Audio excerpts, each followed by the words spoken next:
The December wind cut through Nashville like a blade that had forgotten how to be merciful. It was the kind of cold that didn't just touch the skin. It reached into the chest, wrapped itself around the lungs, and squeezed slowly, methodically, as if reminding every living creature that survival was never guaranteed. The streets near the Ryman Auditorium were mostly empty by 11:30 at night, the last stragglers from the evening show having already disappeared into warm cars and warmer homes, their boots clicking against the frost-laced sidewalk in a hurry to be somewhere that wasn't outside. The marquee above the Ryman still glowed faintly, that old brick building that had seen more history than most people could comprehend, where Hank Williams had sweated under stage lights and Patsy Cline had made grown men cry with nothing but her voice and a microphone. The Mother Church of country music, they called it, and on nights like this, with the cold pressing down on the city like a hand on his shoulder, that name felt almost sacred.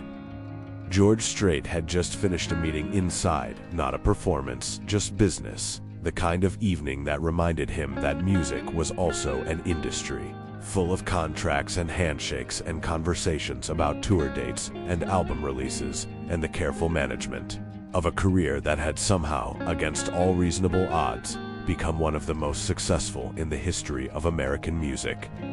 He was 41 years old that December, already a legend in ways that made him slightly uncomfortable.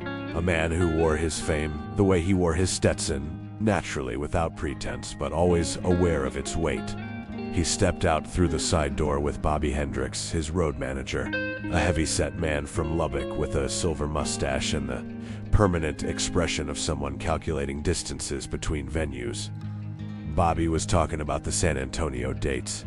Something about hotel blocks and a scheduling conflict with a rodeo event that had taken over half the available rooms in the city, and George was listening with the portion of his brain that handled logistics, while the other portion, the larger, quieter portion, was simply breathing the cold air and feeling grateful to be standing in Nashville, even in December, even in the cold. That was when he saw the boy. He was tucked against the wall at the far end of the alley that ran along the south side of the building, in that narrow corridor between the Ryman and the parking structure next door where the dumpsters lived, and the wind had less room to move but somehow felt colder for it. He was sitting on a flattened cardboard box, his back pressed against the brick, knees pulled to his chest, wearing a denim jacket that was entirely wrong for the temperature. Beside him, leaning against the wall at an angle that suggested it had been placed there with care, was a guitar, an acoustic with a crack running along the body near the sound hole, the kind of damage that didn't just happen once but accumulated over time, a record of hard use and harder circumstances. The boy was asleep, or trying to be. George stopped walking. Bobby kept talking for 3 more steps before he realized he was alone, then turned around with a slight impatience in his expression that immediately softened when he followed George's gaze to the figure in the alley. "George," Bobby said quietly, with the tone of a man who had been in this industry long enough to know that famous people and homeless strangers were a combination that rarely ended well in the press. "We've got an early call tomorrow." George didn't answer. He was looking at the guitar. It was the guitar that did it, he would say later. Not to the press, never to the press, but in quiet conversations with people he trusted. People who understood what it meant to have your whole identity tied to an instrument. The crack in the body, the way it was still leaning against the wall with deliberate care, despite everything else about the situation suggesting that care had become a luxury. You don't treat a broken guitar like that unless the guitar means something to you that goes beyond its market value, beyond its function. You treat it like that when it's the last thing you have that connects you to who you believe you are. He walked into the alley. The boy stirred when George crouched down a few feet away. Not the sudden startled jerk of someone waking to danger, but the slow, exhausted surfacing of someone who had learned that sleep was never fully safe and had trained himself accordingly. His eyes opened and found George's face, and for a moment there was nothing in those eyes, no recognition, no fear, just the blank processing of a mind still climbing back from whatever thin rest it had managed. Then recognition hit, and with it something more complicated than George was prepared for. The boy's name was Danny Calloway. He was 19 years old, though he looked both younger and older than that simultaneously. Younger in the unformed quality of his features, the way his face still hadn't fully decided what it wanted to become. Older in the eyes, which carried a particular kind of exhaustion that had nothing to do with the hour and everything to do with accumulated weight.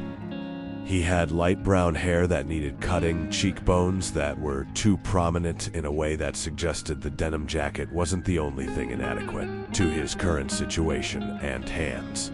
George noticed the hands that were calloused in the specific pattern that came from years of pressing guitar strings against frets. "I'm not doing anything wrong," Danny said. His voice was defensive by reflex, the automatic posture of someone accustomed to being moved along. "I'll be gone by morning." "I'm not asking you to leave," George said. Danny blinked. This response apparently didn't fit any of the scripts he'd been running. Bobby appeared at the entrance to the alley, arms crossed, his breath making small clouds in the cold air. He said nothing, which for Bobby Hendricks was a significant act of self-restraint. "How long have you been out here?" George asked. Danny looked at him for a long moment, apparently deciding something. "Few weeks," he said. "In Nashville, I mean." "Been on the road longer than that. Where from?" "Amarillo." A pause. "Originally." George nodded slowly.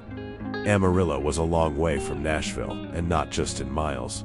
It was a particular kind of distance, the kind that accumulated in bus stations and roadside diners, and nights spent in places that weren't meant for sleeping. "You play?" he asked, nodding toward the guitar. Something shifted in Danny's expression. The defensiveness didn't disappear, but it made room for something else, something that was either pride or grief or some combination of the two that only made sense to people who understood what music could mean. "Yeah," he said. "I play. Can I see it?" Danny hesitated for just a moment, then reached over and handed the guitar to George with both hands carefully, in the same way you'd hand someone something precious and fragile and irreplaceable. George took it with the same gravity, turned it over, examined the crack, ran his thumb across the strings. 3 of the 6 were badly out of tune from the cold, but the other 3 held. He pressed a simple G chord and strummed once, softly, and the sound that came out of that cracked body in that cold alley was surprisingly full, surprisingly alive. He handed it back. "What's your name?" George asked. "Danny Calloway." "George Strait." "I know who you are," Danny said, and there was something almost wry in it, an edge of humor beneath the exhaustion. "I'm homeless, not blind." George almost smiled. "Fair enough." He stood up, his knees registering the cold pavement in a way they hadn't 10 years ago. "When did you last eat something real?" Danny looked at the ground. That answer, apparently, was not one he wanted to give out loud. "Come on," George said, and turned toward the alley entrance. "Come on, where?" Danny asked, not moving. "Somewhere warm.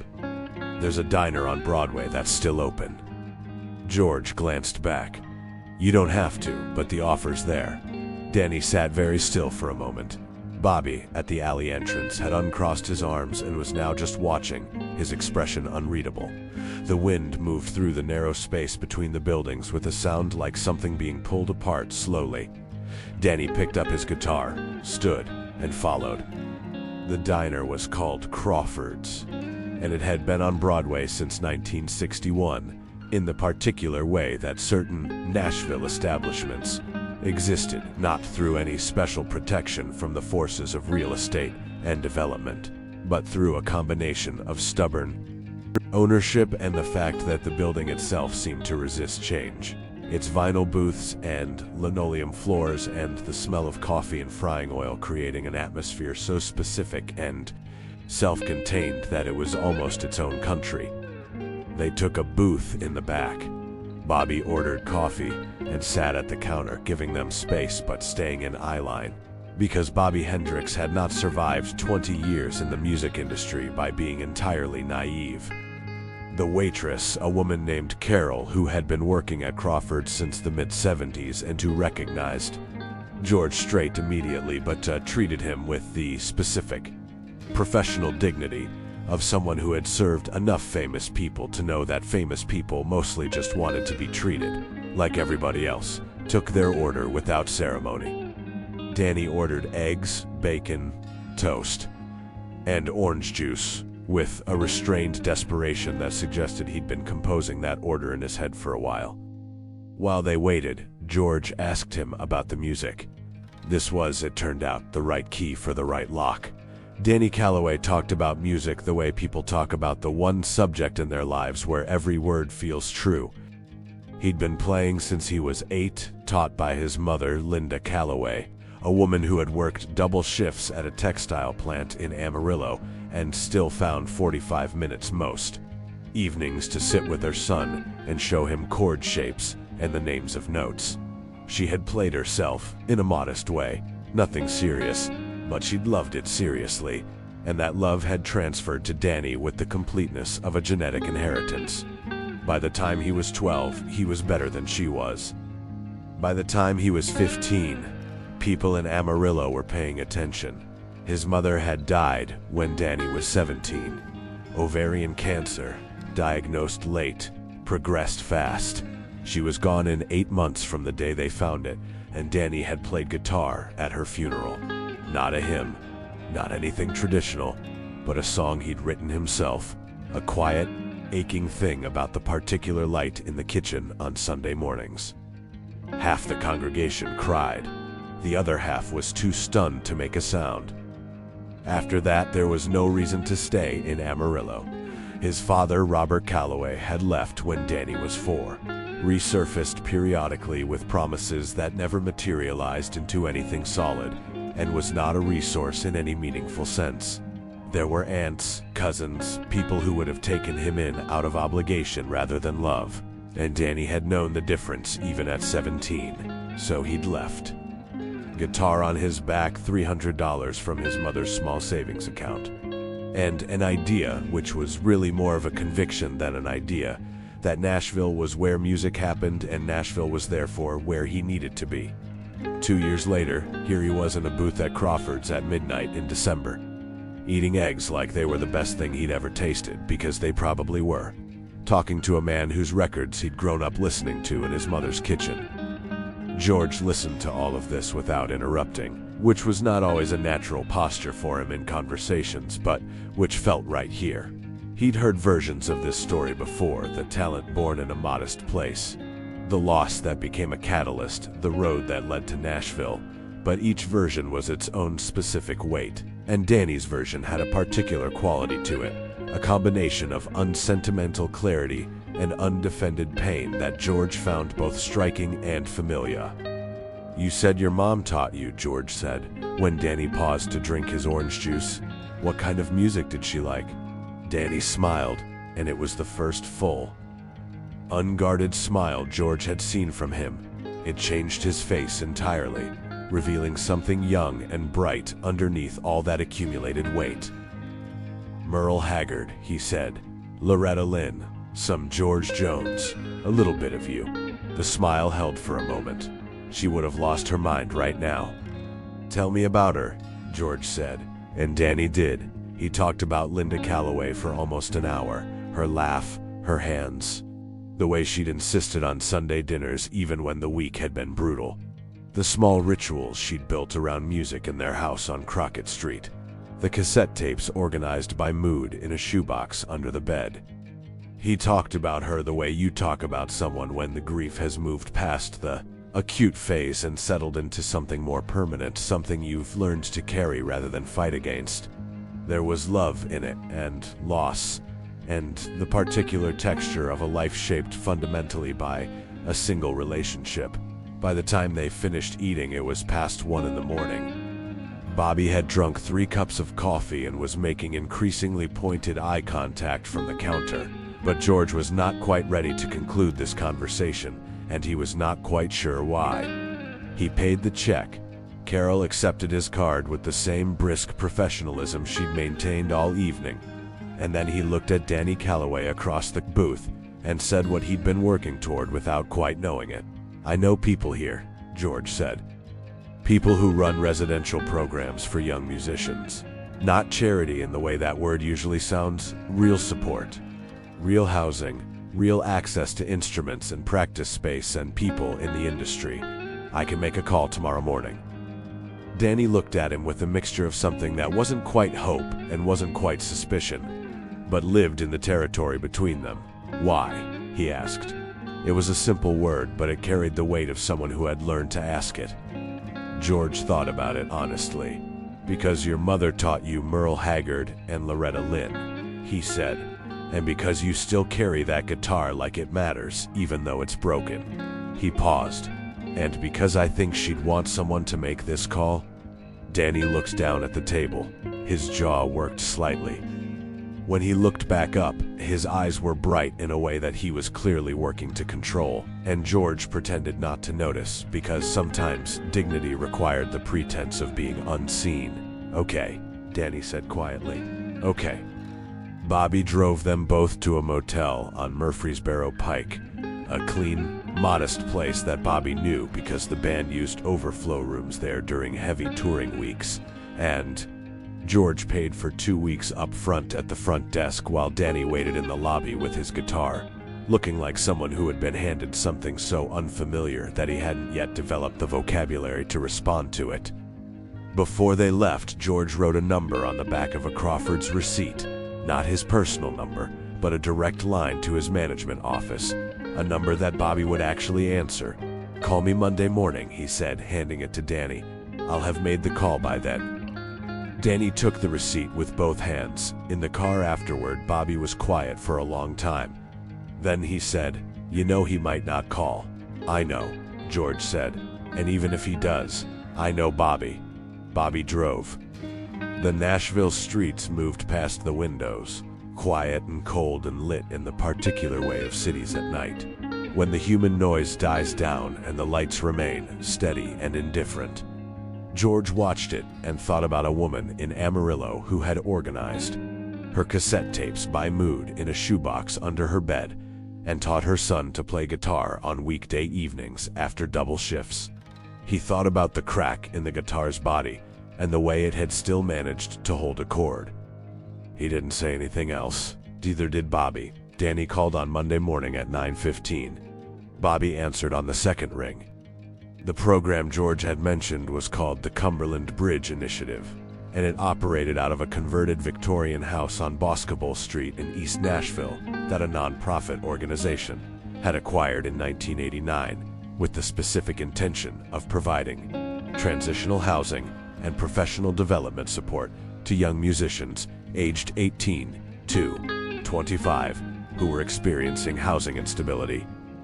It was run by a woman named Patricia Owens, 53 years old, a former session musician who had played piano on more recordings than she could accurately count, and who had, at 40, made the deliberate decision to redirect every skill she had, accumulated towards something she considered more useful than adding her name to another liner note. She was tall, direct, with close-cropped gray hair, and a manner of speaking that suggested she had lost patience with vagueness sometime in the late 1980s and never recovered it. Patricia had known George Strait professionally for years, not closely, but in the overlapping way of people who moved in the same industry and occasionally occupied the same events. And when he called her that Monday morning, she listened to what he had to say about Danny Calloway with the attentive silence of someone who had heard many versions of this story and was not yet sure which kind this was. "How old?" she asked. 19. "How long on the streets?" He said a few weeks in Nashville, longer before that. "Does he have documentation? ID, social security card?" "I don't know, I didn't ask." "That's usually the first problem," Patricia said, not unkindly. "All right, send him to me. I'll do the intake assessment myself." Danny arrived at the Cumberland Bridge House on a Tuesday afternoon in a taxi that George's office had arranged, because the office of George Strait did things in specific logistical ways that did not leave important details to chance. He arrived with the guitar and a plastic bag containing everything else he owned, which was not much: 2 changes of clothes, a photograph of his mother in a small frame, a harmonica he hadn't played in months, and the Crawfords' receipt with the phone number on it, which he'd kept in his jacket pocket with the care of someone preserving a document of legal significance. Patricia did the intake assessment herself, as promised.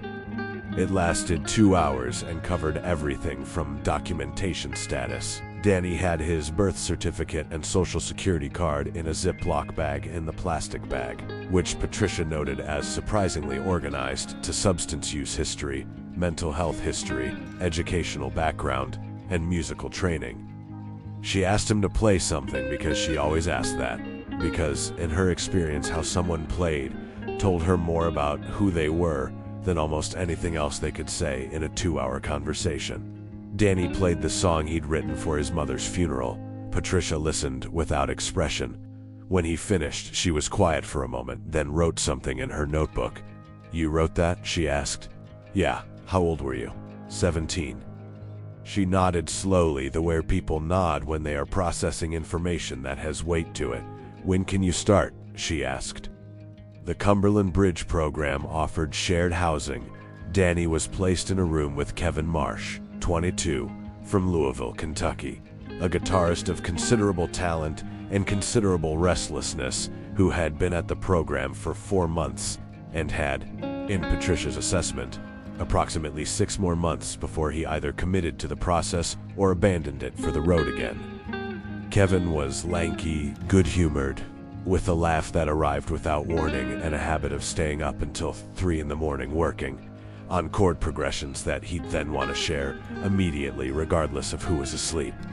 They became friends in the way of people thrown together by circumstance who discovered, somewhat to their surprise, that they actually like each other.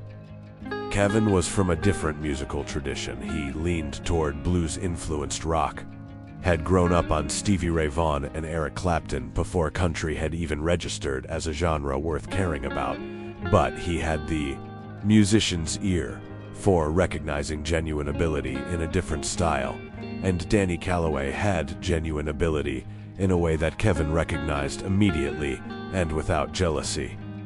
"Man plays guitar like he's settling a debt," Kevin told Patricia during his weekly check-in a week after Danny arrived. A personal debt to someone specific. Patricia wrote that down too.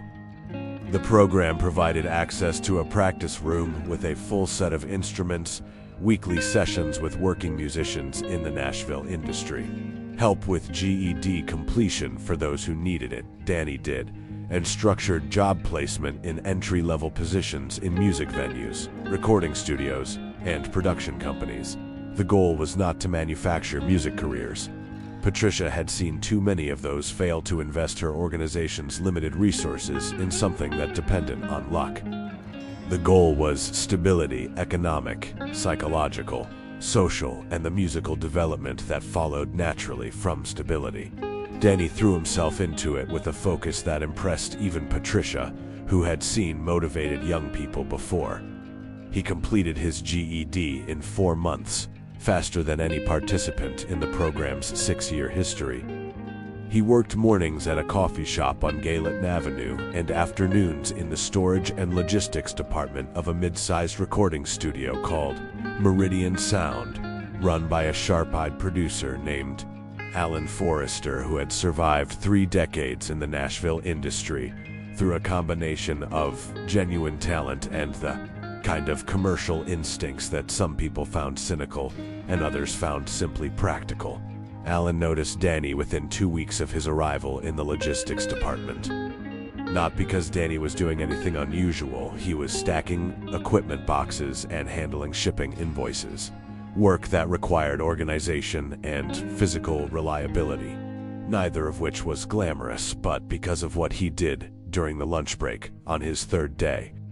He sat in the break room with his guitar, the cracked one, the Amarillo guitar, and played quietly for 30 minutes, not performing for anyone, just working through something he was composing, trying combinations, discarding them, trying again.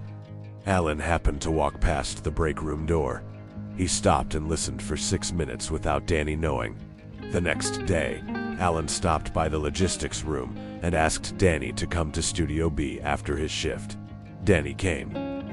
Alan put him in front of a microphone with a studio acoustic guitar and asked him to play the thing he'd been working on in the break room. Danny played it. Then Alan asked him to play something else, then something else. They were in Studio B for 2.5 hours, and by the end of it, Alan had said very little beyond technical direction. Move closer to the mic. Try it slower. Play that transition again. But his silence had the quality of attention rather than indifference. "You write everything you play?" Alan asked as they were wrapping up. "Most of it," Danny said. "Where do you live?" "The Cumberland Bridge House. On Boscobel." Alan nodded slowly. "Patricia Owen's place." "Yeah, I know Patricia," Alan said. He handed Danny back his guitar, the cracked one. "Come back Thursday after your shift." Danny came back Thursday, and the Thursday after that, and the one after that. By March of 1994, 3 months after the night in the alley, something was building in Danny Calloway's life that had the texture of a real future. He had GED in hand, a legitimate job with a path toward a production assistant role that Alan was clearly laying the groundwork for. A room in a stable house, a growing friendship with Kevin Marsh, and a creative output that Patricia privately considered the most compelling she'd seen in 6 years of running the program. He also had a problem. The problem had a name. It was Jack Daniels, which is a specific and particular kind of problem in Nashville, Tennessee, where the bourbon culture runs through the city's social fabric, the way the Cumberland River runs through its geography, shaping everything around it without being possible to simply step around. Danny hadn't arrived at the Cumberland Bridge program with a drinking problem, exactly. He'd arrived with a grief problem, and those two things had a tendency to find each other over time. It started at a birthday party for Kevin in February. Plastic cups of whiskey in someone's East Nashville apartment. The loosening of the specific tightness that Danny carried in his chest most hours of most days. The discovery that 2 drinks produced a quality of ease he hadn't felt since before his mother got sick. 3 drinks was better. 4 was the number where everything stopped being too much. Patricia noticed the signs in late February. A slight heaviness around the eyes 2 mornings a week. A carefulness in his movements that suggested he was managing a physical state rather than simply inhabiting one. She'd seen this pattern enough times to read it accurately. She scheduled a private conversation for the first Friday in March. "I'm not asking you to confess anything," she said, sitting across from him at the small table in her office, her coffee cooling untouched beside her. "I'm asking you to be honest with me about what you're managing, because my job is to help you manage it better." Danny sat with his hands flat on the table and said nothing for a long moment. "My mother has been dead for 2 years, he said finally. "And some nights it still feels like it happened last week." "I know," Patricia said. "The drinking," he stopped, started again. "It makes it quieter for a few hours and then louder again in the morning." Patricia referred him to a counselor, a man named Dr. James Whitfield, who worked out of an office on Charlotte Avenue and had spent 20 years working specifically with musicians and people in the music industry, which gave him an unusually practical understanding of the environments and pressures involved. Dr. Whitfield was in his late 50s, unhurried, with the kind of office that seemed designed to make silence feel comfortable. Low light, comfortable chairs, no clock visible from the client's seat. Danny went twice a week for 3 months. He didn't stop drinking immediately. That wasn't how it worked. And both he and Dr. Whitfield understood this, but he stopped being alone with it, which was its own kind of progress. Kevin, to his credit, noticed the Thursday appointments on Danny's calendar and didn't ask about them directly. What he did instead was reorganize his late-night guitar sessions to end by midnight, and he stopped keeping whiskey in their shared room without making any announcement about it. It was the kind of friendship that communicated care through behavior rather than words, and Danny understood it and was grateful in a way he didn't articulate for months. By May, Danny was drinking less. By July, the Thursday appointments had become once a week. By September, Dr. Whitfield used the word progress in a way that felt earned rather than encouragement. Alan Forrester had noticed none of this, or rather, Alan had noticed some of it. The way experienced professionals notice things they've decided are not their business. What Alan tracked was the creative output, and the creative output during this period was extraordinary. Danny was writing 3-4 songs a month, each one different from the last, but all carrying the same fundamental quality, a direct, unadorned emotional honesty that was rare enough in any genre to be remarkable, and was particularly remarkable in country music, where emotional honesty existed on a spectrum between the genuine and the performed. In October of 1994, Alan asked Danny to come in on a Saturday and record 3 songs properly, not demo quality, but real recordings. With session musicians Alan would bring in himself. He didn't offer to pay him. He didn't say what the recordings were for. He just said Saturday at 9, and Danny said okay. The session lasted 12 hours. By the end of it, something had been documented that Alan Forrester, in 30 years of working in recording studios, would describe to only one other person as the real thing. That person was Craig Benton, a talent manager who worked out of an office on Music Row and who had discovered 3 artists who subsequently reached the top of the country charts in the previous decade. Alan called him on a Sunday and said, "I need you to hear something." Craig came in on Monday. He listened to the 3 recordings twice through without saying anything. Then he said, "Who is this?" Alan told him about Danny Calloway. The whole story, the Cumberland Bridge program, the background, the guitar with the crack in the body, George Strait's involvement at the beginning. Craig listened to all of it with the attention of a man who understood that context shaped value. "What does he want?" Craig asked. "I haven't asked him yet," Alan said. "I wanted to know what you heard first." "I hear a career," Craig said simply. "If he can sustain it, if he stays stable, if he works, Alan said. "That's not the question." "Set up a meeting," Craig said. Danny met with Craig Benton on a Wednesday afternoon in November, in Craig's office on Music Row, a place that felt to Danny like the physical manifestation of the music industry's self-conception. All framed gold records and carefully curated photographs, with famous people and the particular hush of expensive carpet underfoot.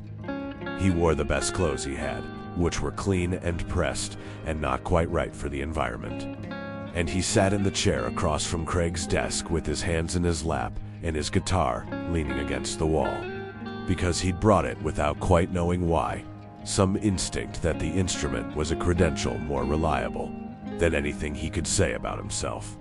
Craig did not waste his time on preamble. "I've listened to what Alan recorded," he said. "I want to represent you. That means finding you a label deal, developing a release strategy, positioning you in the market. It's a long process. It's not certain, but what I heard on those recordings is the starting point if you're willing to work." Danny looked at him steadily. "What do you need from me?" he asked. Craig almost smiled. He liked directness. It was rarer than it should have been. "Consistency," he said. "The work, the writing, the development. I need to know you'll show up every time at full capacity. The talent I heard on those recordings that I can work with. The question is whether you can sustain it." "I can sustain it," Danny said. "Good." Craig leaned forward slightly. "One more thing. George Strait's name is attached to your story, at least in the version Alan told me. Are you comfortable with that being part of your narrative?" Danny was quiet for a moment. He thought about the night in the alley, the diner, the motel on Murfreesboro Pike. He thought about a Crawford's receipt in his jacket pocket with a phone number on it. "George Strait doesn't know anything about what's happened since December," he said. "It wouldn't be right to use his name without telling him first." Craig nodded slowly. "That's the right answer," he said. The meeting ended with a handshake and an agreement to begin formally working together in January. Danny walked out of Craig's office onto Music Row in the November afternoon, the low winter sun catching the windows of the buildings on the Strip. and stood on the sidewalk for a moment with his guitar in his hand and the particular feeling of someone standing at the edge of something large without yet being able to see its full shape. He thought about calling his father. He rejected the thought almost immediately. He thought about calling George Strait's office. He wasn't ready for that yet either. He called Kevin instead, and Kevin answered on the first ring. And when Danny told him what had just happened, Kevin made a sound loud enough that the woman walking past Danny on the sidewalk turned to look. Kevin Marsh left the Cumberland Bridge program in February of 1995 and moved to Austin, Texas, where he played in bars and eventually found his way to a version of success that looked different from what he'd imagined at 19, but was genuinely his own.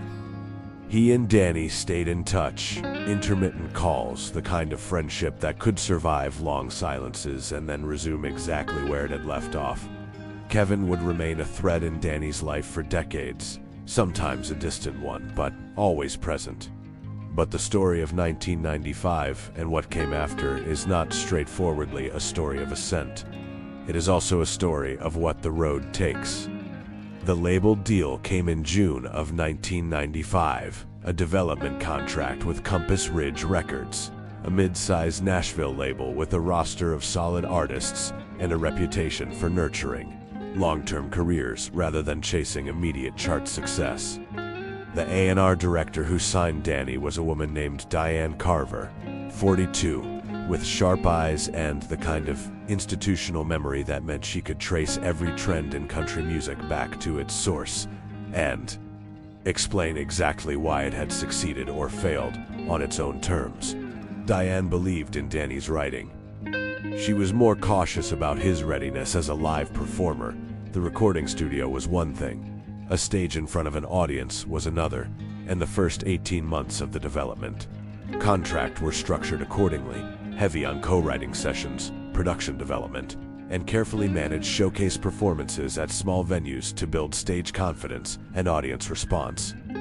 Craig managed all of it with the precision of someone who understood that careers were built from decisions compounded over time, not from a single launch. He negotiated the contract terms, managed the label relationship, and provided the kind of structural guidance that Danny, at 21, genuinely needed, not because he lacked intelligence or instincts, but because the music industry was a specific environment with specific rules, and knowledge of those rules had to be acquired somehow. The problem that arrived in the fall of 1996 arrived the way problems usually did in Danny's life, not dramatically, not all at once, but incrementally in the space created by success beginning to feel real. Her name was Nicole Barrett, and she was 24 years old, a backup singer who'd been brought in for one of Danny's recording sessions in September. With a voice that could occupy any harmony position from second to high soprano, and do it with effortless precision. She was from Charleston, South Carolina, with dark hair and a direct manner of speaking that Danny found immediately compelling.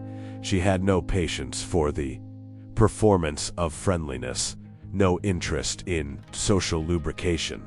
When she thought something was wrong in a session, she said so. When she thought something was right, she said that too. Danny was in love with her within 2 months, with the specific totality of someone who had not allowed himself to be close to many people, and who, when he did, felt it without modulation. They were together for 3 years. The end of it, when it came in late 1999, was not dramatic in the way of movie breakups. No screaming, no thrown objects, no revelation of betrayal. It was the quieter and in some ways harder dissolution of two people who had loved each other genuinely, but who wanted incompatible things. Nicole wanted to build something rooted, a home in Nashville, stability, eventually a family. Danny was becoming someone who could not stay still. The development contract had become an actual record deal. The first album was in production, and the gravitational pull of the career that was finally taking shape required a constant motion that Nicole had decided she didn't want her life organized around. They sat in the kitchen of the apartment they'd been sharing on Shelby Avenue and talked about it for 3 hours with the particular careful honesty of two people trying to separate without destroying. Nicole cried, which surprised her. She was not someone who cried easily, and Danny didn't, which surprised him more because he felt the loss as a specific physical weight in his chest, a new vacancy settling in. "I think you're going to do something real," Nicole said at the end of it, in the tone of someone delivering a verdict they're not sure is entirely a compliment. "I just don't think I want to be a footnote in it." Danny didn't know what to say to that. He wasn't sure she was wrong. She moved out in November. Danny rattled around the Shelby Avenue apartment for a month, writing with an intensity that Craig recognized as either the best creative period of his career or a warning sign, depending on which lens you applied. It produced 4 songs that ultimately made the album. It also produced a return to drinking that was slower and quieter than before, the kind that Dr. Whitfield, who Danny was still seeing less frequently now, once a month, recognized from the slight shifts in language, the careful way Danny described his evenings. "Are you managing it or are you using it?" Dr. Whitfield asked in their December appointment. Danny was honest. "Both," he said. "Tell me the difference. Managing it means I know how much and I stop. Using it means I let it go further on the nights when the apartment is too quiet." Dr. Whitfield was quiet for a moment. "How often are the apartments too quiet nights?" "More than they should be." They talked for the rest of the session about the geography of grief, how it didn't follow timelines, how a new loss could reanimate older ones, how the absence of Nicole in the apartment on Shelby had somehow made the absence of Linda Calloway, dead for 6 years, feel fresh and present again. Danny left that appointment with the particular feeling of having been seen accurately, which was uncomfortable and necessary in equal measure. The first album, titled Crockett Street, after the street where he'd grown up in Amarillo, was released in March of 2000. It did moderately well. Not the breakout success that Craig had hoped for. Not the quiet disappointment that Diane Carver had privately prepared contingency plans for. But something in between. Genuine critical attention.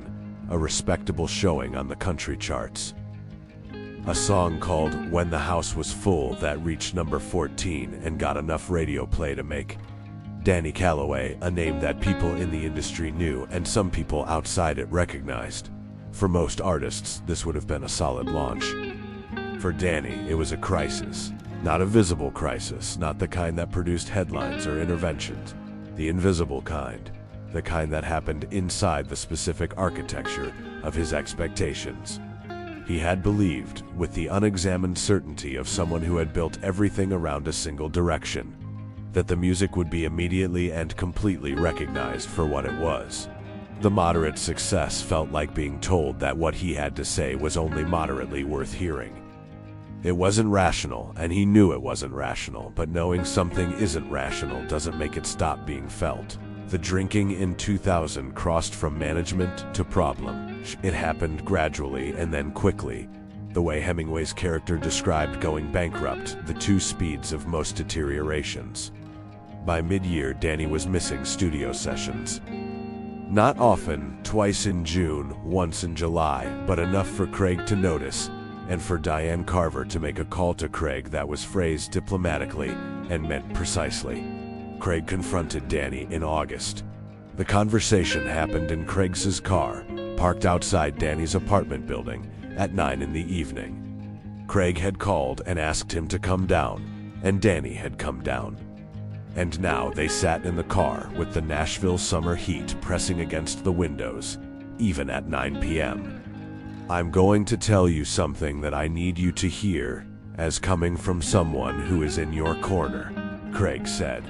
He was 53 by then, and his delivery of difficult truths had been refined over decades to achieve maximum clarity with minimum antagonism.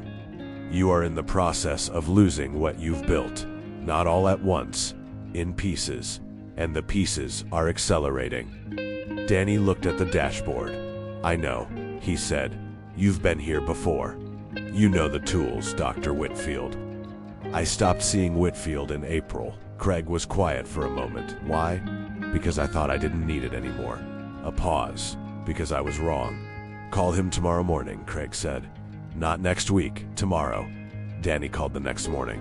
Dr. Whitfield had a cancellation that afternoon and saw him the same day. Danny walked into that Charlotte Avenue office for the first time in 5 months and sat down in the familiar chair and looked at the familiar absence of clock from the client's position and said, "I think I need to start over." Dr. Whitfield said, "Then let's start." It was not a straight line from there. Recovery from anything that has embedded itself in the structure of your daily life doesn't move in straight lines. It moves in the irregular pattern of real human effort, with genuine progress and real setbacks and the long, unglamorous work of choosing the same hard thing repeatedly until it becomes less hard.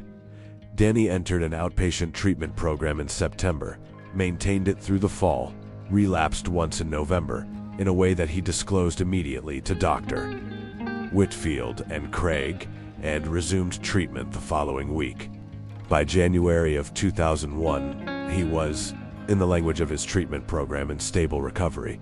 The second album, The Long Way Level, was recorded in the first 8 months of 2001, and it was better than the first in ways that both Craig and Diane Carver could hear clearly. It was harder, leaner, more specific. The writing had acquired a quality that only came from genuine difficulty lived through and processed, and it showed in every song. Quiet in the Morning, the lead single, reached number 6 on the country chart and stayed there for 4 weeks. The album sold more in its first month than Crockett Street had sold in its entire run. Danny Calloway was 30 years old, and he was, by any reasonable measure, a real artist with a real career. He finally called George Strait's office in October of 2001, not to tell George about the success that felt wrong, like presenting a receipt for a debt. He called because he thought it was the right thing to do and because Dr. Whitfield had, over 7 years of occasional conversations, helped him understand that acknowledging the things that had shaped you was not weakness, but honesty. The call was taken by Bobby Hendricks, who was still road manager, who remembered Danny Calloway's name from a December night in 1993 with the particular reliability of someone who kept mental records of unusual events. "He'll want to hear from you," Bobby said. "Give me a number. I'll have him call you back." George called back that same evening. The conversation lasted 40 minutes, and most of what was said in it belongs to the two men who had it. What George said near the end was, "I hoped things turned out okay. I'm glad they did." What Danny said was, "It was more than okay, but it started that night." George was quiet for a moment. Then, "How's the guitar?" Danny laughed, the first real, uncomplicated laugh George had heard from him, richer and fuller than the wry edge in the alley had suggested. "I still have it," he said. "The crack is still there. I play it sometimes when I need to remember something." "Good," George said. "Don't ever fix it."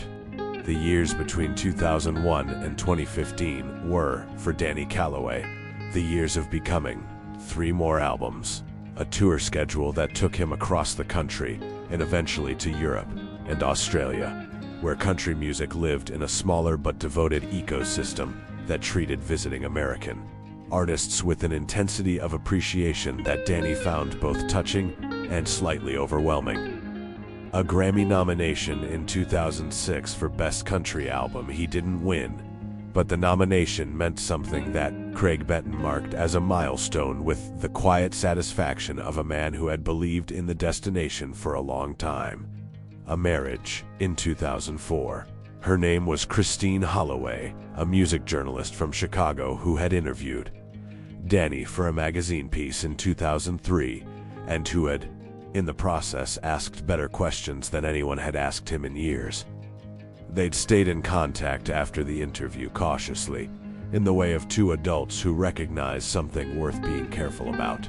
Christine was 31 when they married, Danny 31 as well, and the ceremony was small, 12 people in a garden in Franklin, Tennessee, because both of them were constitutionally unsuited to large public events. 2 sons, Thomas, born 2006, and Leo, born 2009. The experience of fatherhood arrived in Danny's life with the impact of a tectonic event, reshaping the geography of everything around it. He had expected to love his children. He had not expected the specific way that loving them would rearrange his relationship to his own past. How holding. Thomas, for the first time in the hospital, had made him understand his mother's life from the inside, in a way that years of grief and therapy and songs written about her had only approximated. He wrote a song about it. He couldn't release it on the album. It was too private, too unmediated, but he played it once at a small show in Nashville in 2008, and Christine, in the second row with Thomas in her arms, cried in the way that confirmed she understood exactly what he was trying to say. He stayed sober. Not effortlessly, it was never effortless, but consistently, with the tools he'd developed and the structure he'd built around himself, and the understanding, hard-won and now firmly held, that the drinking didn't silence anything permanently. It only postponed the conversation with yourself that you were always going to have, Dr. Whitfield retired in 2009, and the retirement dinner that his patients organized included a table of 12 people whose lives had measurably changed because of him. Danny gave the toast. The crises of 2015 came not from failure, but from a different kind of collision with reality. Compass Ridge Records was acquired by a larger label conglomerate in January of that year, and the acquisition brought with it the specific corporate disruption that always followed these consolidations: restructuring, changes in A&R leadership, a new strategic direction that emphasized streaming-era metrics over the long-term artist development model that Diane Carver had championed. Diane left in March, accepting an early retirement package with the dignified composure of someone who understood when a chapter was over. Danny lost, in one departure, the institutional advocate who had understood his work most completely from a label perspective. The new A&R direction wanted a different Danny Calloway: cleaner production, more commercial sound, songs with broader demographic appeal that would perform better on playlists. Craig pushed back with the tenacity of 20 years in the industry. Danny pushed back in the quieter way of someone who had learned to be certain about what he would and wouldn't compromise. The negotiations lasted 8 months and resolved in the way these negotiations usually resolved, with a compromise that satisfied neither side completely but allowed both sides to continue the relationship. The 2016 album, Still Ground, was the most commercially oriented record Danny had ever made. It sold well. It charted higher than anything he'd previously released. Danny performed it on tour with full professionalism and felt, during certain songs, a mild but persistent dissatisfaction that he kept to himself except in conversations with Christine, who was constitutionally incapable of pretending she didn't notice things. "It's not bad music," Christine said one evening in their kitchen in Franklin, the house they'd bought in 2010, which had the particular quality of being exactly right for the family it contained. Leo was in bed. Thomas was doing homework at the table. Christine was making tea. "No," Danny agreed. "It's not bad music, but it's not." She paused, selecting the word. "It's not mine," Danny said. "Not entirely." Christine looked at him over her tea. "What do you want to do about it?" He'd been thinking about this for months. What he wanted to do about it was not simply leave the label, not simply continue making compromised records, not simply retire and live on the back catalog. What he wanted to do about it had been forming slowly in the background of his conscious thought since 2014, when he'd gotten involved in a fundraiser for a transitional housing program in East Nashville that reminded him, viscerally, immediately, with a recognition that felt almost physical, of the Cumberland Bridge House on Boscobel Street. He'd thought about Patricia Owens, who had died of a stroke in 2011, whose obituary in the Nashville scene had called her the quiet architect of dozens of careers that Nashville never knew she built. He'd thought about what she had done with her accumulated knowledge and skill, the deliberate decision she'd made at 40 to redirect everything towards something she considered more useful. He'd thought about a 19-year-old boy in a denim jacket in a December alley, with a cracked guitar leaning against a wall. "I want to build something," he told Christine. "Something that does what Cumberland Bridge did, but bigger and permanent." Christine set down her tea. She looked at him the way she looked at things she was deciding whether to take seriously, with a slight stillness, a shift in attention quality. Then she said, "Okay, tell me what you're thinking." The Callaway Foundation was incorporated in the state of Tennessee in March of 2017, with Danny as founder and Christine as executive director, because Christine had a master's degree in nonprofit management from Northwestern, which she'd pursued part-time while their sons were young, because she had always known, without quite articulating it, that the journalism career was a chapter rather than the full story. The foundation's mandate was specific: transitional housing and comprehensive support services for young musicians aged 16 to 25 experiencing housing instability. The model was based on what Patricia Owens had built at Cumberland Bridge: expanded and systematized professional development, mental health support, substance use services, educational assistance, job placement, and the critical element that Patricia had never had the funding to include: a dedicated recording facility available to program participants. The first house opened in Nashville in September of 2017, the second in Austin in 2018, the third in Los Angeles in 2019. By 2020, there were 7 houses across 5 states, and the foundation had served over 800 young people since its inception. Danny threw himself into the foundation with the same focused intensity he'd applied to music, perhaps more, because this felt like the music and something beyond the music simultaneously. He traveled constantly, not for touring now, but for fundraising, for site visits, for conversations with city housing authorities and music industry partners and philanthropic foundations. Craig Benton, now 70, officially retired from management and became the foundation's first board chair, because some relationships simply don't end, they evolve. The music career continued in parallel, but on different terms. Danny negotiated out of his label deal in 2018 and released the 2020 album, What Linda Left, on his own imprint, a direct, unguarded record about his mother, about loss and survival and the specific ways people shape the people who come after them, that critics received as the best work of his career, and that sold with the particular intensity of something that had been made without compromise. Christine, running the foundation's operations, was the logistical architecture of everything Danny's vision produced. She was extraordinarily good at it.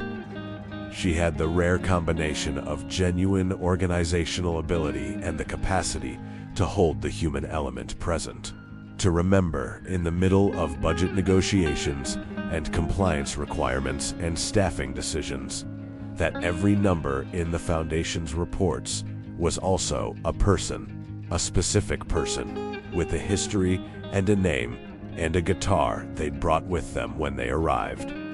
Their sons grew up in a house where the foundation was a constant presence, dinner conversations that ranged from tour logistics to housing, policy, to the specific challenges of running a mental health referral network for young adults. Thomas, at 14, announced that he intended to be a civil rights attorney. Leo, at 11, was already playing guitar with the serious application of someone who had decided it mattered. Danny watched Leo play sometimes with a feeling he couldn't entirely reduce to language, something that was love and recognition and continuity all at once, the specific sensation of seeing a thing you'd been given passed forward. In 2022, the Callaway Foundation received a major federal housing grant that allowed an expansion to 12 cities. By the end of 2023, the foundation had active programs in Nashville, Austin, Los Angeles, Chicago, Seattle, Denver, Atlanta, Miami, Portland, Minneapolis, New York, and Memphis. The number of people served since 2017 had reached 42,000. Danny was 50 years old, He had a gray streak in his hair that Thomas found hilarious and Leo refused to acknowledge. He woke up at 5:30 most mornings in the Franklin house, made coffee, and sat in the kitchen for 30 minutes before anything else began. The same kitchen where he and Christine had talked years ago about building something. He still had the cracked guitar from Amarillo. It hung on the wall in his studio, not played anymore, just present. Some things earn the right to simply be present. He thought about Patricia Owens sometimes. He thought about Alan Forrester, who had retired to coastal Maine and sent occasional emails.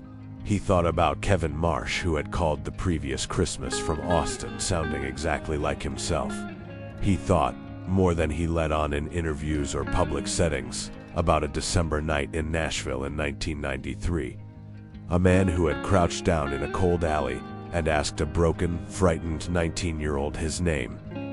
In October of 2023, the CMA Awards announced that the Callaway Foundation would receive the Joe Diffie Humanitarian Award, named for the beloved country artist, established to recognize individuals whose service to the music community extended beyond the stage. Danny was invited to accept the award and to give a brief address at the ceremony in November. He said yes. He sat with Christine at the kitchen table that night after the boys, men now, Thomas 21 in first-year law school and Leo 14 and growing like a weed, had gone to bed, and he said, "I need to think about what to say."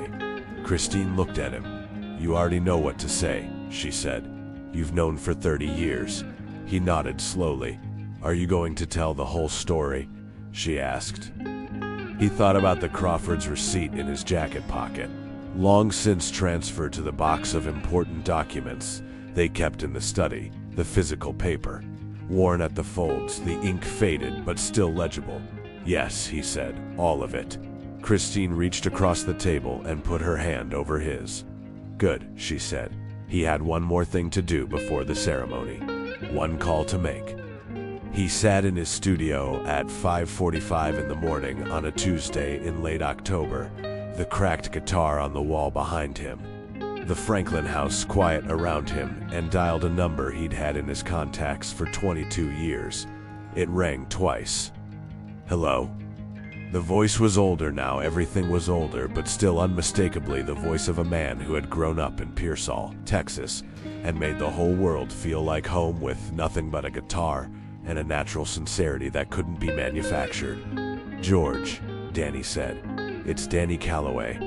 A pause, the brief recalibration of a man being reached in his morning. Then, "Danny." The warmth in it was immediate, unperformed. "I need to tell you something before the CMA ceremony next month," Danny said.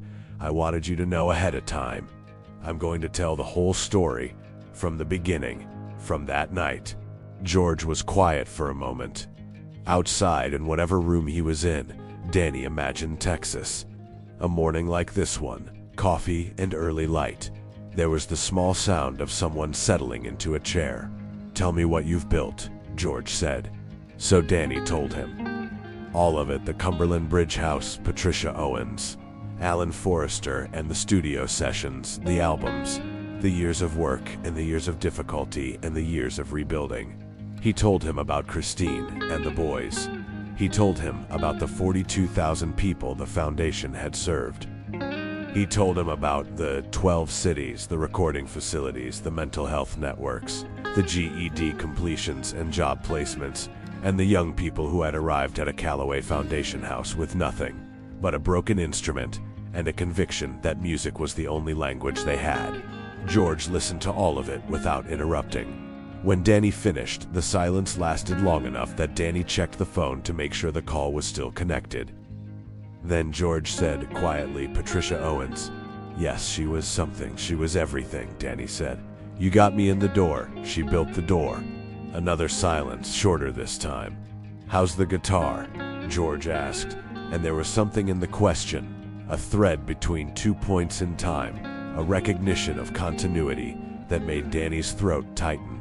"It's on my wall," Danny said. "Still cracked, still there." "Good," George said, "and then I'll be at the ceremony." The CMA Awards ceremony was held on the first Wednesday of November 2024.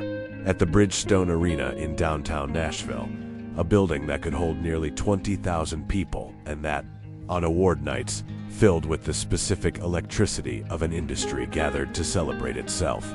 All sequin dresses and tailored suits, and the ambient sound of 1,000 conversations happening simultaneously in the warm light of a televised event. Danny arrived with Christine, Thomas, and Leo, the boys in suits that fit them well. Christine in a dark green dress that she'd bought in Chicago on a foundation trip, and which Danny had told her 3 times looked exactly right. They moved through the pre-show arrivals with the practiced ease of people who had attended enough of these events to know how to be present without being consumed by them. The Joe Diffie Humanitarian Award was scheduled for the 3rd segment of the show, after the first commercial break following the opening performance. Danny and Christine were seated in the 4th row, close enough to the stage that he could see the faces of the performers clearly, close enough to the front that he was visible to the cameras that swept the audience during reaction shots. 2 rows ahead of them on the aisle sat a man in a well-fitted dark suit with a white shirt and a Stetson that he'd worn through 30 years of performances and ceremonies with the same natural authority as his own face. George Strait was 62 years old, and he sat in that seat the way he'd always occupied his space in the world, quietly, completely, with no effort to signal his own significance. He had come with Norma, his wife of decades, who sat beside him with the settled grace of someone entirely at ease with her own life. George had not told anyone from his management team why this particular ceremony mattered to him tonight. He had simply said he wanted to attend, and the arrangements had been made. He did not turn around when Danny and his family took their seats 2 rows behind. But Christine, who noticed everything, saw the slight adjustment in his posture, the way a person's body registers the arrival of something it has been waiting for, without the person consciously knowing it was waiting. She reached over and squeezed Danny's hand. He squeezed back. The first segment passed, performances, 2 awards, the warm-up, energy of a show finding its rhythm. The commercial break happened with the mechanical precision of broadcast television. Danny watched the stage crew make adjustments, the lighting shift subtly for the next segment. Then host Rita Carver, a Nashville broadcast institution, the kind of warm professional presence that big events required, stepped to the microphone and said, "Our next award tonight recognizes someone whose contribution to music extends far beyond the songs you've heard on the radio. The Joe Diffie Humanitarian Award honors an artist who looked at a young person with nothing and decided that wasn't the end of the story. Ladies and gentlemen, please welcome Danny Calloway." The applause was immediate and genuine. Danny stood, straightened his jacket, and walked the 4 rows to the aisle and the steps to the stage. He was aware, as he walked, of the cameras and the audience and the particular brightness of stage light when you step into it, but underneath all of that, he was aware of something quieter and more specific. The Crawford's receipt. He didn't have it with him tonight. It was in the box in the study in Franklin, but he knew exactly where it was. And knowing that was sufficient. He reached the podium. The award, a handsome piece of custom metalwork with the Joe Diffie silhouette rendered in Nashville steel, was placed in his hands by Rita, who smiled and stepped back. The applause continued for a moment and then settled, the particular settling of an audience that wants to hear what someone has to say. Danny set the award on the podium in front of him. He looked out at 20,000 people. He took a breath. "I was 19 years old," he said. "And I was sleeping on a piece of cardboard in an alley behind the Raman Auditorium. It was December. It was cold in the way that December in Nashville is cold, which is not polite about it." A small wave of laughter moved through the audience. He let it pass. "I had a guitar with a crack in it. I had $300 that I'd started with and spent down to nothing. I had a photograph of my mother who had died 2 years before, and I had a note she'd written me that I kept in my jacket pocket because I wasn't ready to put it anywhere that felt permanent." He paused. I had the absolute conviction that I was supposed to be in Nashville, and approximately zero evidence that Nashville agreed with me. Another soft wave of laughter, quieter this time, because people were beginning to feel where this was going. A man walked out of the Ryman that night and came into the alley and crouched down in front of me, Danny continued. He asked my name. He asked how long I'd been out there. He asked to look at my guitar, and he held it like it was something that deserved to be held carefully, even though it was broken. And then he asked me about my mother. He stopped, not because he'd lost the thread, but because some moments needed room. Nobody had asked me about my mother in a long time, he said. Not the way he asked. Not like the answer was something worth hearing. The Bridgestone Arena had reached the particular quality of silence that large spaces only achieve when everyone in them has simultaneously decided to be quiet, not the absence of sound, but the active presence of attention. He took me to a diner on Broadway. He listened to me talk for 2 hours. He paid for my eggs. A small pause. He paid for 2 weeks at a motel on Murfreesboro Pike. And he wrote a phone number on the back of a receipt and told me to call on Monday morning. Danny's voice remained steady, but it had acquired a quality that was working harder than it appeared to, and he told me he'd make a call. Just a call. To a woman named Patricia Owens, who ran a program for young musicians in East Nashville. The woman I would have never found on my own. A woman who changed everything. He let that settle. I want to be precise about what that night was, Danny said. It wasn't a miracle, it was a choice. A man chose to stop walking. A man chose to ask a broken kid his name and mean it. A man chose to spend 2 hours in a diner listening to a 19-year-old talk about his mother. That doesn't sound like much, but from the inside of that diner, on that night, it was the difference between a story that continued and a story that didn't. He looked out at the audience, 20,000 people, the cameras, the lights. His wife in the 4th row and his sons beside her, Thomas with his jaw set the way he said it when he was holding emotion still, and Leo, 14 years old, with a guitar, at home that he played with his whole body, watching his father with eyes that were completely open. 2 rows in front of Christine, a man in a dark suit and a Stetson, was sitting very still. The Callaway Foundation has served 42,000 young people since 2017, Denny said. 42,000 kids who came to us with broken instruments and conviction and not enough of everything else. Every single one of them is the continuation of something that started in an alley in December of 1993. He paused. Every single one of them is, in some direct and traceable way, the result of a choice made by one man on one cold night.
Craig Benton walked with me through it.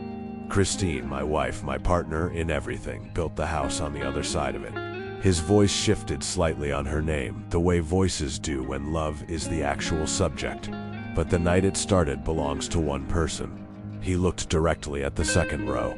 "George," he said, "I've been trying to find the right way to say thank you for 31 years. I don't think there is a right way. I think the only thing close to right is 42,000 lives, and we're not done yet." The silence held for one more second. Then the Bridgestone Arena came apart. The applause was the standing kind, the kind that starts in one section and moves through a room like weather. Unstoppable, each person rising in the wave of the one beside them until the entire space is standing. And the sound of it is less like clapping and more like something elemental, like water, like wind. George Strait stood with everyone else because there was nothing else to do, and because his legs had decided to stand before his mind finished the instruction. Norma stood beside him with her hand on his arm. He was not a man who cried icily or publicly. That was not his nature, not the way he was built. But his eyes were bright in the arena light, with something that required no performance and permitted no concealment. He had been in rooms full of applause for 40 years.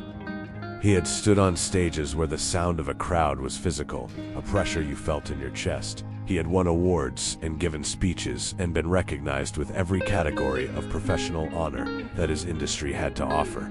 Nothing had ever felt quite like this, because this was not for him. This was the proof, 31 years in the making, 42,000 lives wide, that a choice he had made in a cold alley on an impulse that was not a career achievement. That was something else entirely, something without a precise name in the language of awards shows and industry recognition. He looked at Danny on the stage, 50 years old, gray at the temples, holding a piece of Nashville steel with both hands, and he thought about the guitar with the crack in the body, leaning against the alley wall with deliberate care. He thought about a boy who had held it out with both hands when a stranger asked to see it, and the trust required for that gesture from someone who had learned that trust was a resource to be conserved. He had made a phone call. He had written a number on a receipt. He had spent 2 hours listening in a diner. He had not, in 31 years, fully understood what those things had set in motion. He understood now.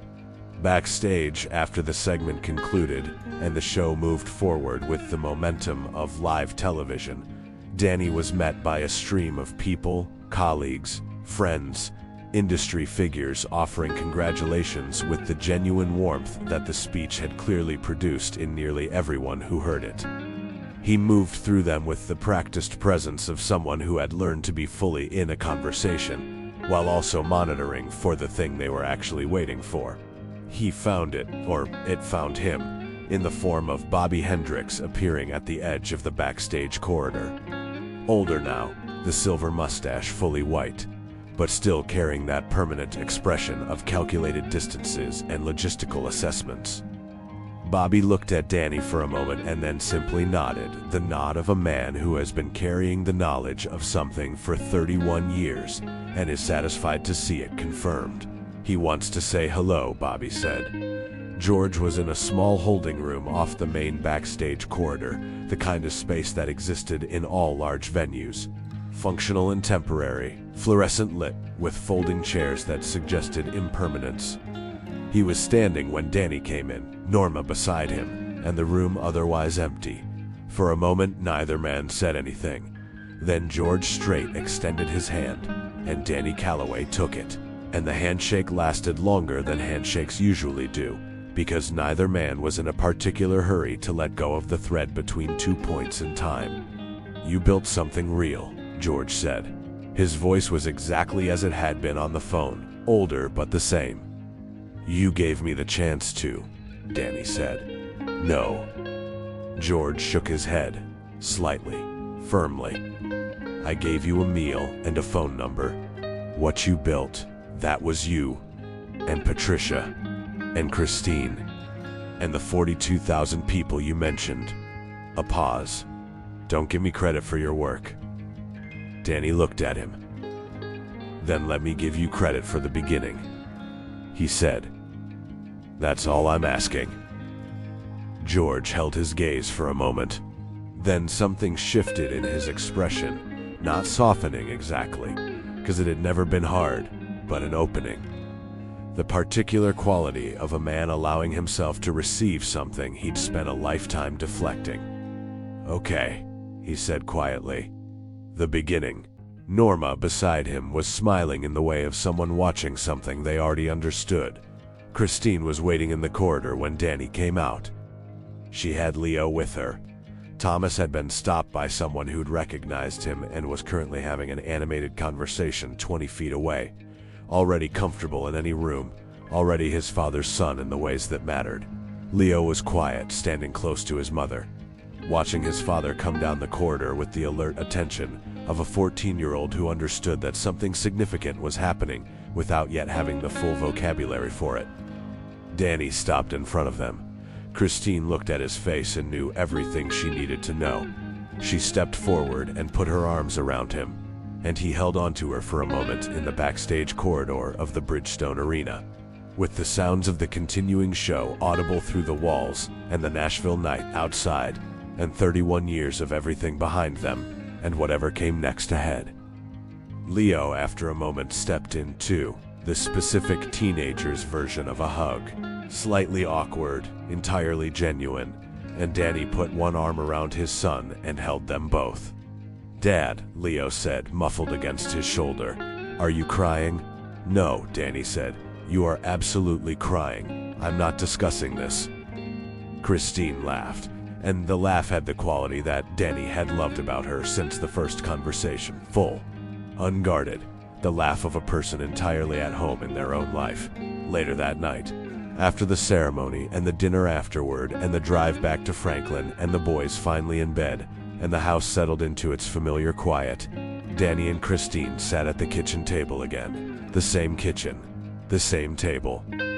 Different people than they'd been, and the same people they'd always been, which is the trick that time plays on everyone who survives it. Christine had her tea. Danny had coffee, black, because some things remained constant. What did he say? Christine asked. She meant George. Danny thought about the holding room, the handshake, the specific thing George had said. Don't give me credit for your work. And then, okay, the beginning. He said it was my work, Danny said. Christine nodded. He's right, he's also the beginning, Danny said. Both things are true, she said. He looked at her across the table. He thought about the song he'd written at 17 for his mother's funeral, the quiet, aching thing about the light in the kitchen on Sunday mornings. And he thought about the specific light in this kitchen right now. The overhead fixture they'd been meaning to replace for years, casting the same warm, imperfect glow it always cast at this hour, and Christine's hands around her mug, and the sound of Leo's guitar coming faintly through the ceiling. The 14-year-old not yet asleep, playing the same passage over and over in the way of someone working something out. He didn't say any of this. Some things were more true when they were felt than when they were spoken. What's next? Christine asked. He'd been thinking about it since October, since the conversation with Craig about the Foundation's 5-year plan, since a meeting in Memphis with a city housing official who'd said, carefully, that if the Foundation could develop a model for partnering with public school music programs in underserved districts, there was federal money available and significant political will to use it. 15 cities by 2026, he said. A school partnership pilot in Memphis and Chicago. A recording mentorship track that connects program participants with working artists. He paused, and I want to rename the Nashville House. Christine looked at him. After Patricia. After Patricia. She nodded slowly, the way she nodded when something was right. She would have hated the attention, she said. Which is exactly why she deserves it, Danny said. From upstairs, Leo's guitar found the passage it had been working toward, the same 4 measures. But resolved now, the progression completing itself in the way of something that had been working toward its own shape all along. Danny listened to it. 31 years, 42,000 lives, one cold December alley, one cracked guitar, one phone number on a receipt from a diner on Broadway, and his son, upstairs, playing, and the light in the kitchen, and Christine across the table. And somewhere in Nashville, the old brick Ryman standing in the winter dark the way it had always stood, the Mother Church, the witness to everything, patient and permanent, and full of every song that had ever been played inside it, and every song that was still to come. Don't ever fix it. The crack was still there. It always would be.